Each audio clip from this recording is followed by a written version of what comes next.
शिक्षा इस तरीके से शिक्षा को दबाया जा रहा है, इतने उसको कहीं न कहीं कुरीतियाँ उसमें लाई जा रही हैं। तो उन सबको कुरीतियों को हटाने के लिए और शिक्षा को जैसे दबाया जा रहा है उसको उठाने के लिए। नमस्कार, हमारे पीछे गंगा नदी बह रही है और यहाँ पे कुछ नाव दिख रहे होंगे। तो आज नाव की तैराकी प्रतियोगिता है। उसके पहले हमारे चहेते समाज सेविक माननीय ऋषिकेश जी हमारे बीच में मौजूद हैं। मैं इतना जोर लगा के इसलिए ये चीज़ें बता रहा हूँ क्योंकि जो सामाजिक कार्य हैं जो एक इंसान को करना चाहिए वो ये करते हैं। तो वो हमारे बीच मौजूद हुए हैं और अरई गांव में मैं आया, जब ये सुने समय निकाल के ये यहाँ तक आए और आके हमारे बीच मौजूद हैं। तो हम चलते हैं इनके पास ही। सबसे पहले भैया आपको नमस्कार। नमस्कार भैया, नमस्कार। आपको भी बहुत बहुत धन्यवाद। जो जी धन्यवाद, आप आए। ये भैया हैं ऋषिकेश यादव जी। इनके वीडियोस आप फेसबुक पे छोटे मात्रा में रील्स के रूप में आप देखते होंगे।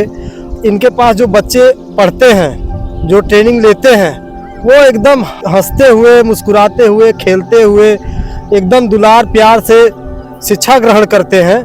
और इनका जो अंदाज है वो बहुत पसंद आया क्योंकि इस तरह से गैर बच्चे जो जैसे कहते हैं कि हमारा जना बच्चा नहीं है, गैर है, ऐसी लोग धारणा रखते हैं जिसकी वजह से बच्चों से सब इस तरह से प्रेम नहीं करते।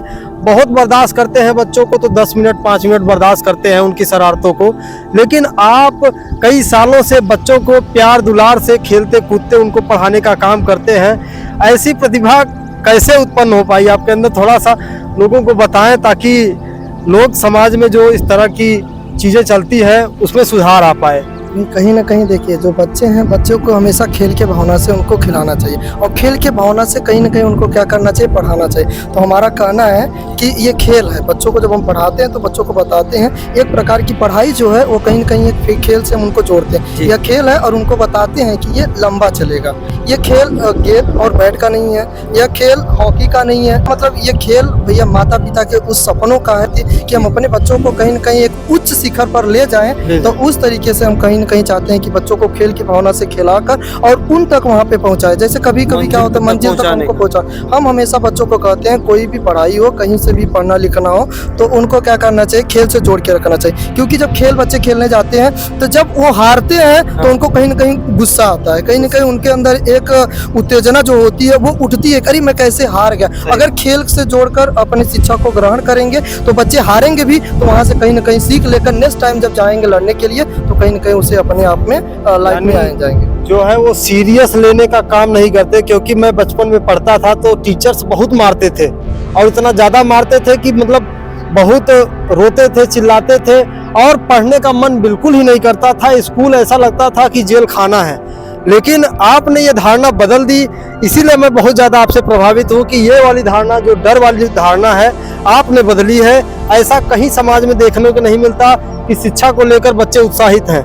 कोई नहीं उत्साहित होता, हर कोई स्कूल से डरता है। लेकिन आपके स्कूल में जाने के लिए मैं सोचता हूँ कि मैं बचपन में वापस लौट के आपके स्कूल में जाऊँ। आपका प्यार दुलार जो देख पा रहे हैं स्क्रीन पे मैं लगा देता हूँ कि किस तरह से प्यार दुलार ये देते हैं कि ऐसे प्यार दुलार में अगर हम पढ़े होते तो आज हम इस तरह से गुस्सैल, इस तरह से चिड़चिड़े, इस तरह से घबराए हुए, डरे हुए नहीं होते। अगर आपके पढ़ाए गए रास्ते से हम पढ़ के बड़े हुए होते।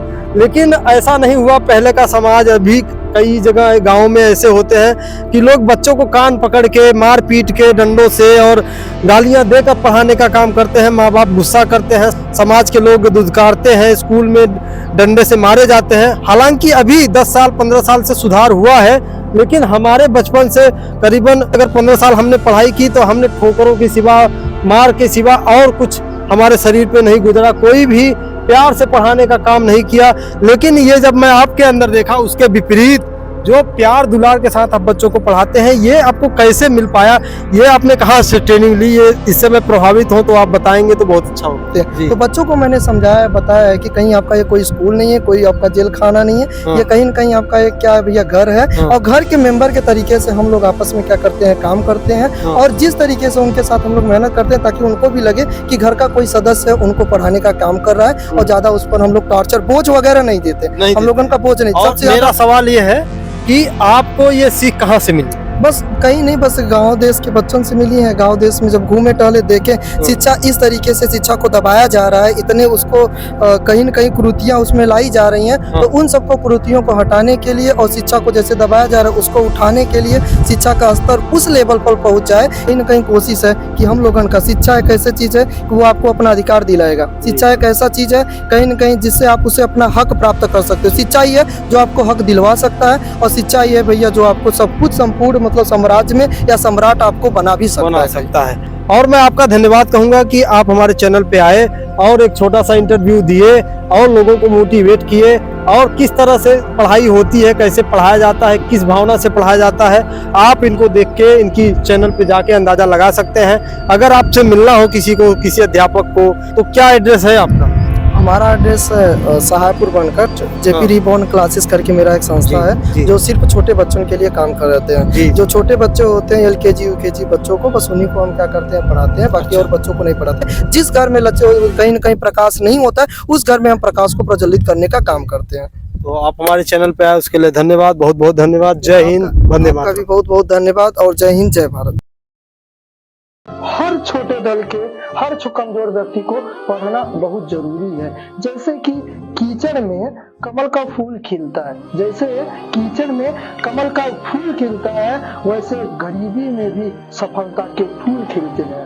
अगर आप पढ़ोगे तो आपको अपना अधिकार मिलेगा, अगर आप पढ़ोगे तो आपको अपना सम्मान मिलेगा, अगर आप पढ़ोगे तो आपको आपका हक मिलेगा, अगर आप पढ़ोगे तो आपको अपना लक्ष्य मिलेगा, अगर आप पढ़ोगे तो आपके माता पिता का सपना पूरा होगा, अगर आप पढ़ोगे तो आपके माता पिता